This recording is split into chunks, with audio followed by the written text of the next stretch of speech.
छोटे छोटे बच्चे तो घर से बाहर ही नहीं निकल रही हैं।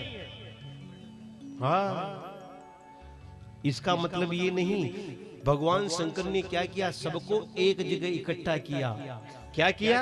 एक जगह इकट्ठा किया, मतलब आप हम सबको एकत्रित रहना चाहिए। भगवान ने सबको एक जगह कर दिया। बोले भोलेनाथ की जय। भगवान शंकर की बारात पहुंच गई। भगवान शंकर नंदी पर बैठे तो कैसे बैठे? एक बात बताऊं, चलो अब टाइम तो हो रहा 2-5 मिनट में, लेकिन समझा दूं। एक बात बताओ, बारात में चालाना पा नाचा, बारात में जावा तो बारात में खड़ी न चालनो चावे, किसान चालनो चावा अपन। अब ये कह रहे महाराज माने तो नंगे कोने, मैं तो जवाई कोने जो माने की नंगे बढ़िया ना पूछो जो थानी पूछ रही बारात में खटिन चालनो चावे, बिंदु आगे चालनो चाहोगे, बिंद के पाछे चालनो चावे।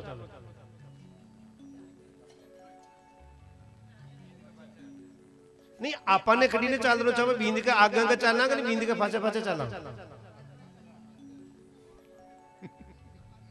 देखो ध्यान से सुनना, बंदर की बात बता रहा हूं, यही तो है कथा का मतलब। दूल्हा उस समय भगवान विष्णु के स्वरूप में रहता है, भगवान विष्णु के बराबर माना जाता है। क्या माना जाता है? विष्णु स्वरूप। अब भगवान विष्णु के आगे चलेंगे तो भगवान की तरफ अपनी पीठ होगी, बताओ पाप लगेगा कि नहीं लगेगा? तो क्या करें, पीछे चले? अब बताओ महाराज, बींद के जो दूल्हे के दोस्त थे वो नाचते हैं। अब बताओ बींद के फाचा कतरे नाचो, बींद देखे को न तो मतलब ही कही नाच गुण के बात नहीं, बींद के बात बींद देखी नहीं तो नाचबा को। ये भूत प्रेतों ने यही कहा, बोले बाबा हम नाच रहे, लेकिन नाचने का मतलब क्या है, आप तो देख ही नहीं रही हैं। शिव जी ने कहा चिंता मत करो, भगवान भोलेनाथ ने क्या किया, महाराज नंदी पर उल्टे बैठ गए। नंदी का मुंह यूं और शिव जी का मुंह पीछे का। अब नाचो। अब महाराज जैसे ही बारात पहुंची हिमाचल नगरी में, और सबसे पहले क्या होता है, तोरण, और तोरण से पहले सासू आरती करती कि नहीं करती है? अब महाराज माता मीना आरती की थाली लेकर आई, लेकिन आरती करी किसकी? दूल्हा तो दिख ही नहीं रहा, क्योंकि दूल्हे का मुंह तो पीछे और सबसे पहले आगे मुंह किसका? नंदी का। तो आज महाराज माता मीना ने सबसे पहले नंदी की पूजा की।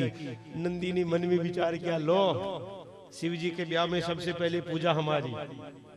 जब नंदी की पूजा हो गई तो नंदी को उल्टा किया। अब माता मीना भगवान शंकर की पूजा कर रही है।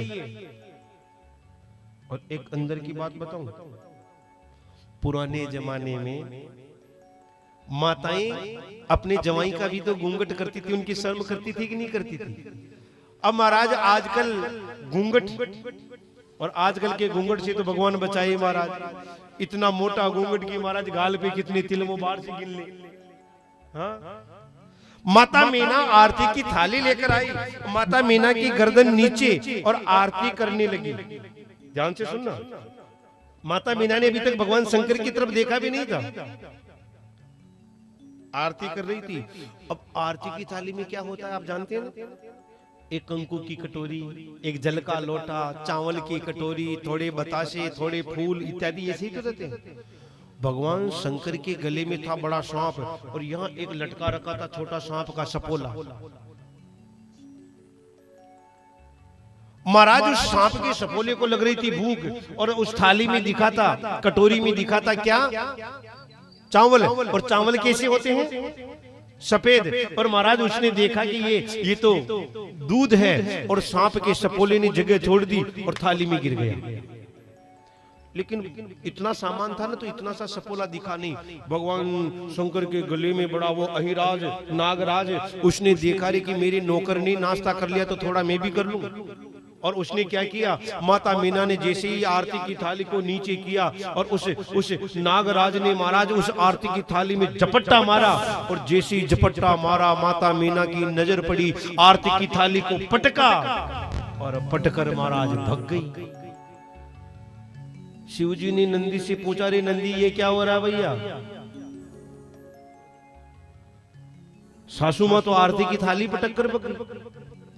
नंदी ने कहा महाराज अच्छा किया जो नीचे पटकी, आप जैसे दूल्हे के तो मुंह पर पटकनी चाहिए थी। क्यों? अरे भाई आप शादी करनी आए तो बाबा जी बनकर बाबा बननी आए कि शादी करने आए? शादी बनकर शादी करनी आए तो थोड़ा सज धज के आओ ना। और मेरे भोले बाबा ने बड़ा सुंदर रूप बनाया और इधर मंडप में प्रवेश किया। माता जगदम्बा पार्वती कुछ सहेलियां लेकर पधारी है।